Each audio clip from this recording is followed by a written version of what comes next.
بسم اللہ الرحمن الرحیم۔ شروع اللہ کے نام سے جو بڑا مہربان نہایت رحم والا ہے۔ اب میں دعوت خطاب دیتا ہوں واجب الاحترام حضرت پروفیسر ظفر اللہ شہید رحمت اللہ علیہ کے فرزند ارجمند، جامعہ ابی بکر اسلامیہ گلشن اقبال کراچی کے نائب مدیر واجب الاحترام برادر محترم ضیاء الرحمن مدنی صاحب کو وہ تشریف لائیں اور اپنے منفرد انداز میں خطاب فرمائیں۔ واجب الاحترام برادر محترم ضیاء الرحمن مدنی صاحب۔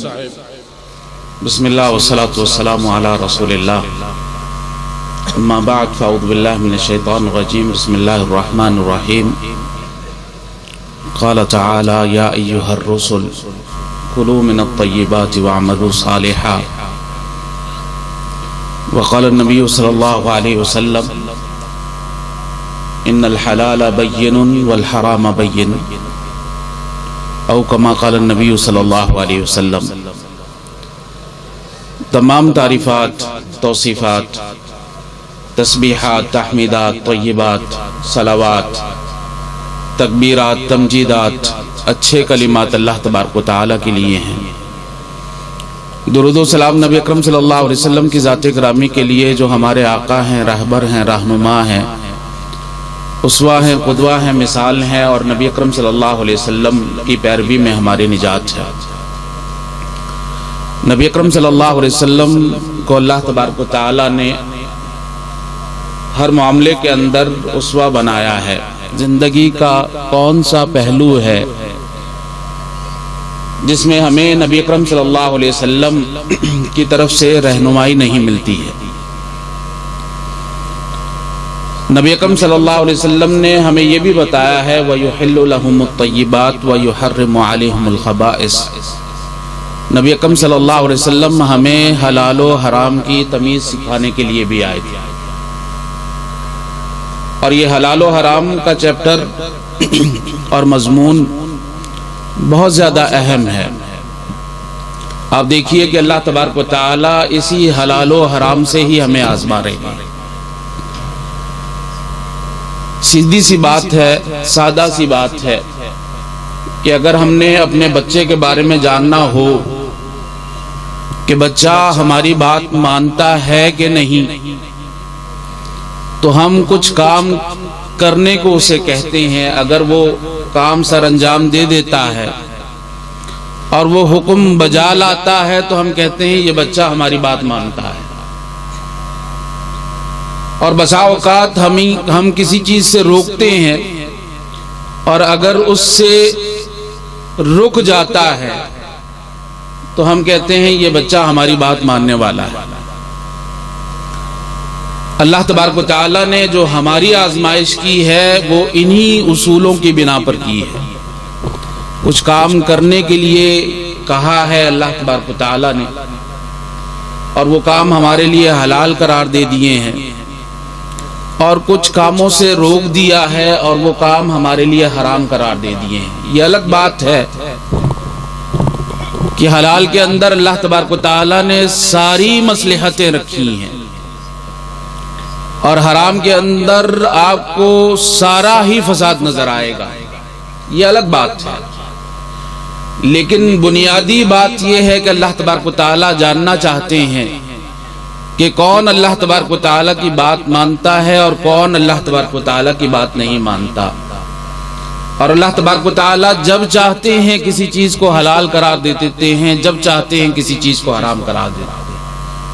وَمَا جَعَلْنَا الْقِبْلَةَ الَّتِي كُنْتَ عَلَيْهَا إِلَّا لِنَعْلَمَ مَن يَتَّبِعُ الرَّسُولَ۔ ایک وقت میں مسجد اقصیٰ کی طرف منہ کرنا حلال تھا، واجب تھا، اور دوسری ہی آن جو ہے حرام ٹھہرا ہے، اور مسجد حرام کی طرف منہ کرنا واجب ٹھہرا ہے۔ جو علتیں ڈھونڈتے ہیں حلال و حرام کے اندر، اللہ تبارک و تعالیٰ نے ان کے بارے میں یہ کہا سَيَقُولُ السُّفَهَاءُ من الناس ما واللہم عن قبلتہم التی کانوا علیہا، کہ بے وقوف لوگ علتیں ڈھونڈتے ہیں.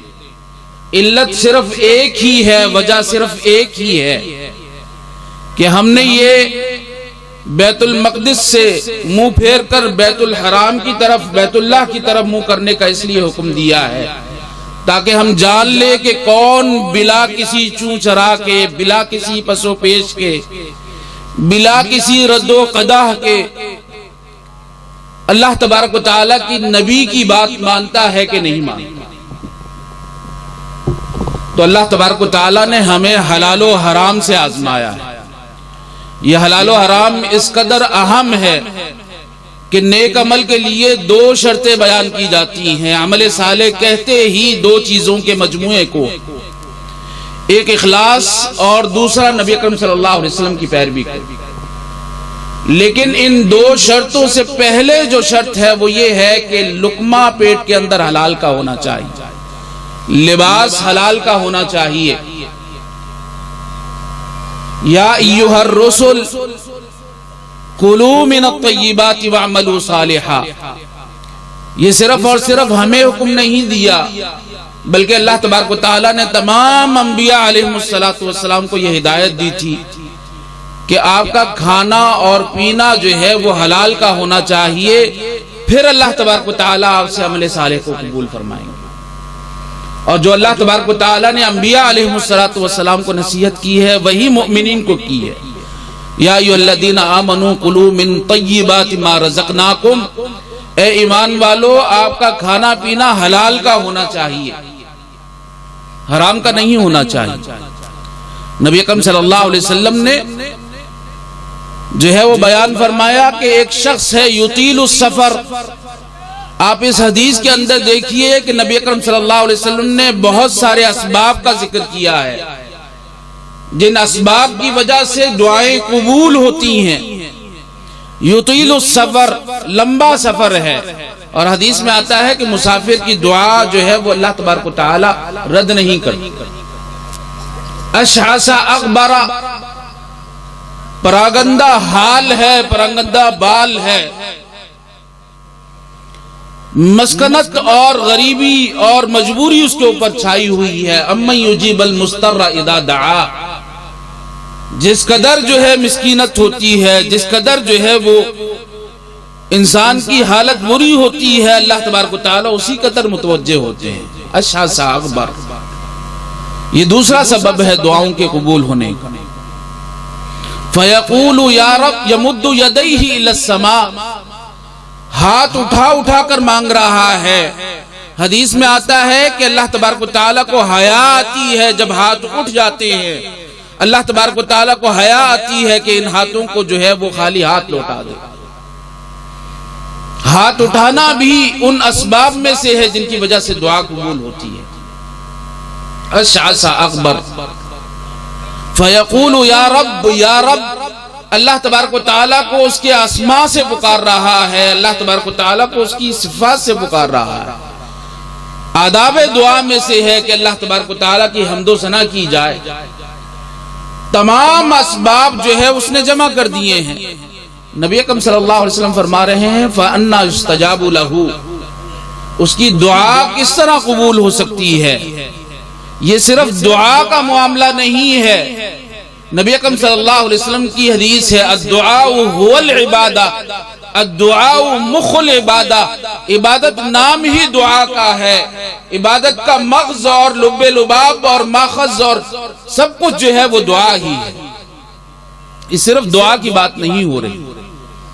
نبی اکرم صلی اللہ علیہ وسلم فرما رہے ہیں فَأَنَّا يُسْتَجَابُ لَهُ، اس کی دعا کس طرح قبول ہو سکتی ہے؟ فَمَطْعَمُهُ حَرَامٌ وَمَلْبَسُهُ حَرَامٌ وَغُذِيَ بِالْحَرَامِ فَأَنَّا يُسْتَجَابُ لَهُ، اس کا کھانا پینا حرام کا ہے، اس کا لباس حرام کا ہے، جو اس کی پرورش ہوئی ہے، اس کا دم و لحم جو ہے وہ سارا کا سارا حرام کا ہے. فَأَنَّا يُسْتَجَابُ لَهُ، اس کی دعا کس طرح قبول ہو سکتی ہے؟ حافظ مسعود عالم حافظہ اللہ تعالی ذکر کر رہے تھے امانت کا نبی اکرم صلی اللہ علیہ وسلم جو ہے وہ امین تھے، اور نبی اکرم صلی اللہ علیہ وسلم نے اسی بنیادوں پر اپنی جو ہے وہ امت کی تربیت کی تھی، اسی بنیادوں پر۔ جس طرح شیخ محترم نے کہا وہ ڈاکو تھے اور اللہ تبارک و تعالیٰ نے انہیں امانت دار بنا دیا۔ اور کس طرح کے امانت دار؟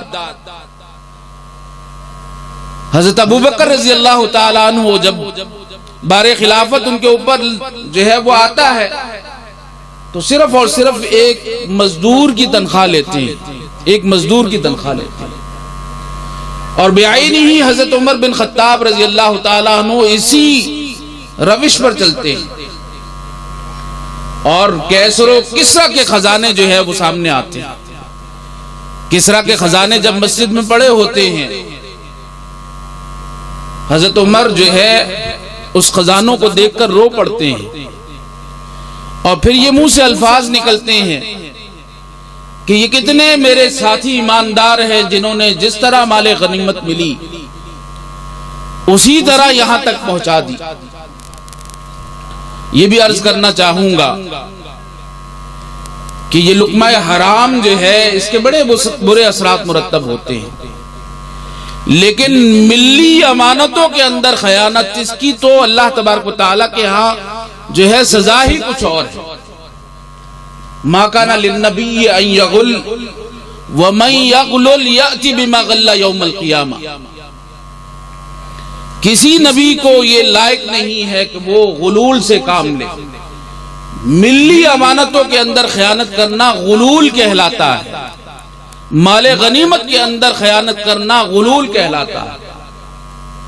نبی اکرم صلی اللہ علیہ وسلم کا پالان اٹھتے ہوئے صحابی کو تیر لگتا ہے، وہیں پر فوت ہو جاتے ہیں،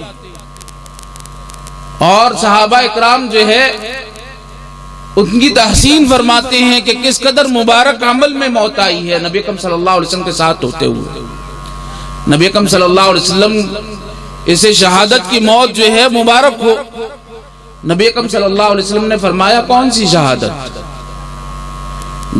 جو اس نے مال غنیمت میں سے ایک چادر چرائی تھی، وہ چادر اس کے اوپر جو ہے جہنم کی آگ بن کر لپٹ رہی ہے۔ یہ کوئی معمولی شخص نہیں تھا، نبی اکرم صلی اللہ علیہ وسلم کے ساتھیوں میں سے، اور نبی اکرم صلی اللہ علیہ وسلم کے پالان اور قریب ہونے کا موقع اسے ہی ملتا تھا جو نبی اکرم صلی اللہ علیہ وسلم کے قریب ہوا کرتے تھے، اور سب سے بہادر لوگ وہی ہوتے تھے، اور سب سے قریبی لوگ ہی مارکے میں نبی اکرم صلی اللہ علیہ وسلم کے دائیں بائیں ہوا کرتے تھے۔ لیکن وہ چادر جو مال غنیمت کی ہے آگ بن کر جو ہے وہ لپٹ رہی، آگ بن کر لپٹ رہی۔ تو حضرت عمر رضی اللہ تعالیٰ عنہ فرماتے ہیں کہ کتنے امین ہیں یہ لوگ جنہوں نے جس طرح انہیں مال غنیمت ملی انہوں نے اسی طرح مدینہ تک پہنچائی ہے۔ وہاں پر جو ہے حضرت علی رضی اللہ تعالیٰ عنہ بڑے تاریخی الفاظ جو ہے وہ دہراتے ہیں۔ وہ فرماتے ہیں فَعَفَفْتَ فَعَفَوْا، آپ جو ہے وہ امین ہیں، آپ نے عفت اختیار کی ہے، آپ نے پاکیزگی اختیار کی ہے، آپ امانت دار ہیں، اس کی وجہ سے رعیت امانت دار ہے۔ وَلَوْ رَتَعْتَ لَرَتَعُوا، اگر آپ چرنے لگ جاتے، یہاں پر چرنے کا لفظ جو جانوروں کے لیے استعمال کیا گیا ہے وہ لفظ حضرت علی رضی اللہ تعالیٰ عنہ نے استعمال کیا، اگر آپ بھی چرنے لگ جاتے لَرَتَعُوا، تو یہ ساری کی ساری امت جو ہے وہ چرنے لگ جاتی۔ یہ اس قدر جو ہے وہ حاکم کے اعمال جو ہے وہ اثر انداز ہوتے ہیں امت کے اوپر، اور امت کے اعمال حاکم کے اوپر اثر انداز ہوتے ہیں۔ جس طرح کے عوام ہوتے ہیں اسی طرح کے حاکم ہوتے ہیں، اور جس طرح کے حاکم ہوتے ہیں اسی طرح کے عوام بن جاتے ہیں۔ تو یہ امانت داری نبی اکرم صلی اللہ علیہ وسلم کے فرمان کے مطابق سب سے پہلے جو اس امت سے اٹھایا جائے گا وہ امانت داری، اور سب سے آخر میں نماز اٹھائی جائے گی۔ اب ہم اپنے گریبانوں میں جھانکیں اور جھانکنے کے بعد جو ہے وہ دیکھیں کہ ہماری تو نمازوں کا کیا حال بن چکا ہے، تو امانت داری کہاں پر ہو؟ جس طرح حافظ صاحب فرما رہے تھے کہ امانت داری صرف یہ نہیں ہے کہ امانتوں کے اندر خیانت نہ کرنا، ہر چیز امانت ہے، ہر چیز امانت ہے۔ اس امانت کے لیے اپنے آپ کو اہل بنانا یہ سب سے بڑی ذمہ داری ہے۔ ان اللہ یأمرکم ان تؤدوا الامانات الی اہلھا، اللہ تبارک و تعالی نے جو بھی ذمہ داری آپ کو دی ہے، ساتھ ساتھ نے آپ کو یہ بھی پابند بنایا ہے کہ اس ذمہ داری کے اہل اپنے آپ کو ثابت کریں، اور پھر اس کے اندر جو ہے وہ خیانت نہیں ہونی چاہیے۔ یہ قرآن مجید بھی امانت ہے، اولاد بھی امانت ہے، رشتہ دار بھی امانت ہے۔ تو ان امانتوں کا خیال رکھیے۔ اللہ کی قسم، میں نے تقریباً جامعہ ابی بکر میں 40 جنسیات سے زیادہ جو ہے وہ طالب علموں میں وقت گزارا ہے۔ جامعہ اسلامیہ میں 100 سے بھی جنسیات زیادہ تھی، اور ان میں سب سے زیادہ ذہین اور فتین میں نے پاکستانیوں کو پایا ہے۔ لیکن پاکستانیوں کا حال کیا ہے؟ ضربت علیہم الذلہ والمسکنہ وباؤوا بغضب من اللہ، نعوذ باللہ۔ جو بنی اسرائیل کا حال تھا وہ پاکستانیوں کا حال بن چکا ہے۔ دنیا میں ترقی، دنیا میں بھی کامیابی ذہانت کی بنا پر نہیں ملتی کہ آپ کو کس قدر اللہ تبارک و تعالیٰ نے دماغ دے رکھا ہے۔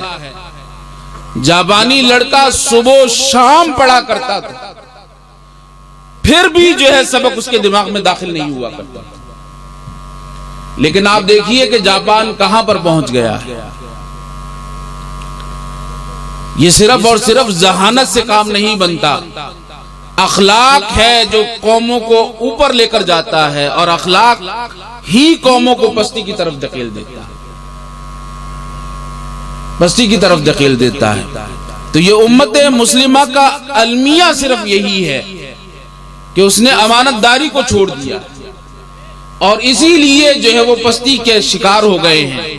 جس طرح بنی اسرائیل کے بارے میں تھا کہ انی فضلتکم علی العالمین، اللہ تبارک و تعالیٰ نے تمام جہانوں پر فضیلت دے رکھی تھی، لیکن جب انہوں نے کتاب اللہ کو جھٹلایا اور اللہ کی کتاب کے ساتھ کفر کیا، تو اللہ تبارک و تعالیٰ نے ان کو ذلت کا، غریبی کا اور پستی کا شکار بنا دیا۔